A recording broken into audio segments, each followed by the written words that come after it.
మిత్రులకు శుభోదయం. నేను మీ శ్రేభిలాషి JS Babajan. JSB with you YouTube ఛానల్లోకి స్వాగతం. ఉమ్మడి చిత్తూరు జిల్లా పరిధిలో ఇప్పటికే మామిడి సీజన్ చివరి దశకు చేరుకుంది. తోతాపూరి రకం మామిడి అయితే దాదాపు 90% కోతలు పూర్తయ్యాయని స్థానిక రైతులు పేర్కొంటున్నారు.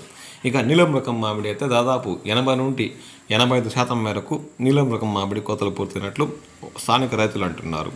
నీలం రకం మామిడి తిరుపతి జిల్లా పాకాల మండలం దామల్చెరు మ్యాంగో మార్కెట్లో ధరలు మొదటి నుండి ఉన్నట్టే సిద్ధంగా కొనసాగుతున్నట్లు స్థానిక వ్యాపారస్తులు పేర్కొంటున్నారు. నీలం రకం మామిడి ఇతర రాష్ట్రాల వ్యాపారస్తులు కాయ నాణ్యత బట్టి టన్ను 12,000 నుండి అత్యధిక ధర 26,000-27,000 వరకు కొనుగోలు చేస్తున్నట్లు వారు పేర్కొంటున్నారు.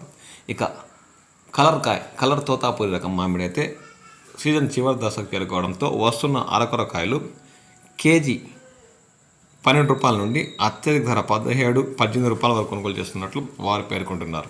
ఇక సీజన్ దాదాపు వారం నుండి 10 రోజుల్లోపు పూర్తయ్యే అవకాశం ఉందని స్థానిక వ్యాపారులు పేర్కొంటున్నారు.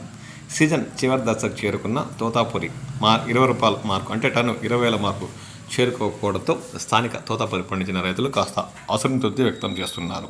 ఇక నీలం రకం మామిడి మొదట్లో అయితే దాదాపు టన్ను 18,000 నుండి అత్యధిక ధర దామల్చెరు మ్యాంగో మార్కెట్లో 30,000 వరకు కూడా కొనుగోలు చేశారని, సీజన్ చివరి దశకు చేరుకున్న ఇంకా ఆ 30,000 మార్కును అందుకోలేక 26,000-27,000 దాకా కొనసాగుతున్నట్లు స్థానిక వ్యాపారస్తులు పేర్కొంటున్నారు. ఇక వారం నుండి 10 రోజుల్లోపు దామల్చెరు మ్యాంగో మార్కెట్లో పూర్తిగా మామిడి సీజన్ పూర్తయ్యే అవకాశం ఉందని స్థానిక వ్యాపారస్తులు పేర్కొంటున్నారు.